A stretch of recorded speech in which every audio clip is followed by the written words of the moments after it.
Welcome back, Warriors. I am your CO, Major Doodleman149, and welcome to my first official briefing for Battlefield 6, the long-awaited sequel to the disaster that was Battlefield 2042. Recruits, today I am here to give you my thoughts on the first week of the preliminary battles of this conflict, dubbed Operation Open Beta by the Brass. We were deployed to 3 different fronts over the weekend, and we were given a variety of objectives to complete. Whether that was our traditional job of using combined arm tactics to control large swaths of land, infantry missions to control smaller portions of the battlefield, or chasing a point that the Brass arbitrarily decided to shift during battle. We managed to get things done, and we have earned a well-deserved break. But how was the experience for us boots on the ground? Let me give you my unfiltered and unbiased takes on the current conflict, ladies and gents. First off, I'd like to give you all a brief overview of what we're working with this time around. Our soldiers have been divided into 4 distinct classes based on their weapon proficiencies and basic training. We have the Assault class, which has access to state-of-the-art assault rifles, a combat stem to boost explosive resistance, movement speed, and hearing, a backup primary weapon, a deployment beacon for friendlies, and a whole host of perks that let you get back into the fight quicker. They're focused on eliminating enemy infantry and establishing forward deployment zones for their squads. Those who specialize in demolitions are classified as engineers. These soldiers go into battle with a personal defense weapon designed to excel in close quarters combat. They also haul around a blowtorch to repair damaged vehicles and a rocket launcher to take out enemy armor and emplacements. They can also deploy mines to deter or even destroy enemy vehicles. Their main goal is to reduce the number of enemy armored vehicles in the field and to remove any cover for hostile infantry. Those of us who had a proficiency for in-the-field triage are designated as support specialists. These specialists wield light machine guns to offer range support for advancing troops while also being the catch-all in the field for ammo and medical supplies. They also deploy with a set of defibrillators to get injured soldiers back into the fight quickly. Their final bit of kit is a deployable cover that can be deployed in numerous areas to provide ad hoc protections for rescuing allies. Their main purpose on the field is to keep their allies alive and supplied. Those of us who excelled as marksmen in basic have been given further training with sniper rifles and are designated as Recon troops. These soldiers specialize in gathering intel and fighting enemies from afar. Enemy they aim at gets actively marked on the helmet HUDs of their allies. They also come with a deployment beacon and a tugs for stationary continuous motion detection. They can also call upon a personal UAV to provide even greater spotting capabilities to assist allies in battle. In the field, they focus on eliminating targets from afar while also getting their allies as much information on the battle as possible. Before we continue on to the rest of this deployment, we have a word from Command. But before we get into this video is sponsored by myself. That's right, in case you guys didn't know, which, let's be fair, none of you do, I have my very own merch shop over on Spreadshirt. I've got a few designs based on some stuff that I frequently say in my videos and just some other designs that I like. My personal favorite, which I'm actually wearing right now, is the True Doodle Fan shirt. The shirts are high quality, soft, and unbelievably comfortable. So if you feel like getting some good clothes and supporting your favorite small YouTuber, then why not head over there and snag something nice for yourself? You deserve it. The link is in the description.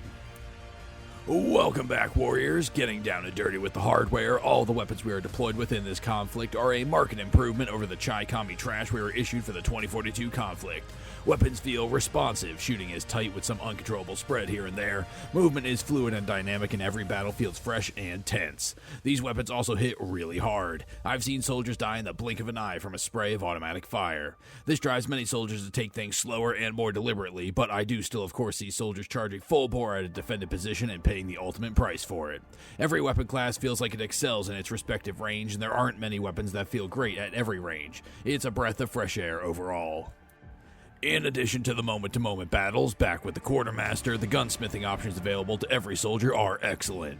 There are only so many resources to go around, so not only do you have to earn the right to edit your weapon as you want, you can also only add so many things to your weapons before the Brass puts a hard block on what can be allocated to you. The gunsmithing is in-depth, looks great, and gives very clear defined adjustments to different parameters that you'll actually feel in the heat of battle.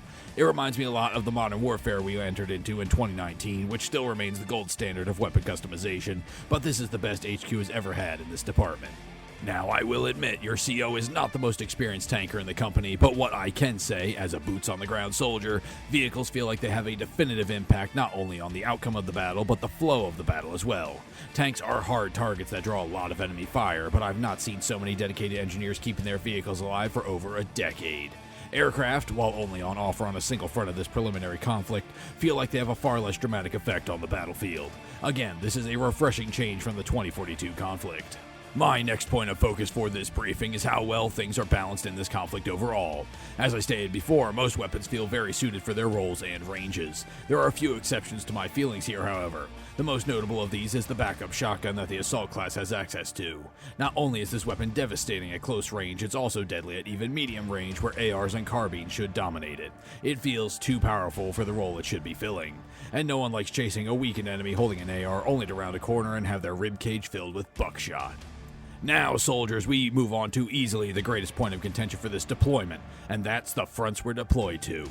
We are sent to 3 different fronts: Gibraltar, Cairo, and Liberation Peak. Out of these 3 fronts, none of them are actually good. Some are better than others, and they aren't bad by any stretch of the imagination, but none of these maps trump most of the fields we deployed to in the past. Basically, none of them feel top tier. Gibraltar is the best of them, and it has some decent flow, but it also feels almost comically small for an urban battlefield.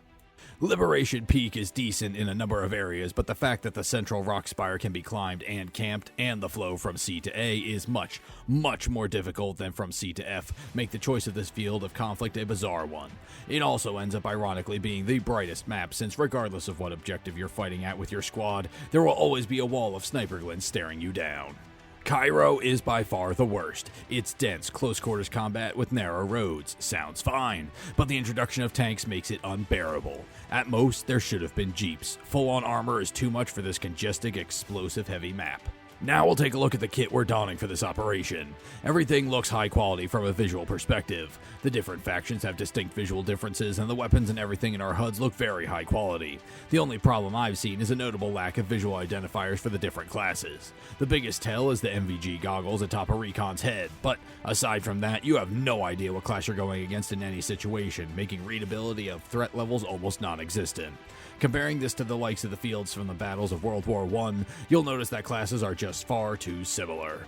One other note specifically about the HUDs and our helmets. The indicators for who dealt the final blow and incapacitated you is perhaps the worst visual decision I have ever seen made during these conflicts.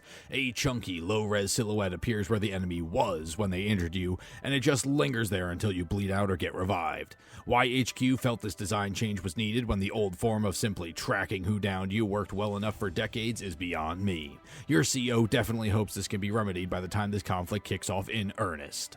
My final note will be commenting on the decisions made by the brass behind the scenes.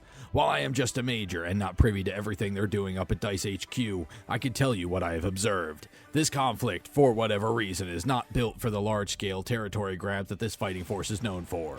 Every problem I had with the 3 deployment zones goes away when the battles are taken down to a much smaller scale. The smaller scale land grab missions, domination operations, fit the zones of battle much better than anything Conquest offers. This, unfortunately, appears to be a blatant attempt to cater to the COD battalion to get them to join a conflict they otherwise would not. I can understand HQ wanting more soldiers for the meat grinder, but if it comes at the cost of your dedicated company of regulars, then is it really worth it in the end? And so that is all, Warriors. Those are my initial thoughts and the breakdown of the first weekend of Operation Open Beta. Soldiers are categorized into 4 classes based on their basic training proficiencies: Assault, Engineer, Support, and Recon. The weaponry in this conflict is a significant improvement over past engagements, offering responsive gunplay, impactful vehicles, and extensive gunsmithing options, although the Assault's class's backup shotgun is overly powerful. The 3 deployment fronts, Gibraltar, Cairo, and Liberation Peak, are underwhelming, with Cairo's tank-heavy cramped design being particularly problematic. Visually, the gear and HUDs are high quality but lack clear class identifiers, and the kill indicator is poorly designed. The conflicts shift towards smaller scale battles like Domination over large scale Conquest operations suggest an attempt to appeal to a broader recruitment pool, potentially alienating dedicated troops. And so, Recruit, what do you think of my assessment? Was this briefing worth listening to, or do you respectfully disagree with your commanding officer? Permission to speak freely is granted. I do hope this briefing was worth your while. Before I depart, however, I would like to recognize Zaintor as the lone soldier on the Patreon squad. His continued support is greatly appreciated, and hopefully he continues to see a return on his investment. Feel free to join him or support me through the requisition of an amazing piece of Doodleman merchandise. I've been your CO, Major Doodleman149, and until next time, recruits, I will see you on the battlefield. You are dismissed.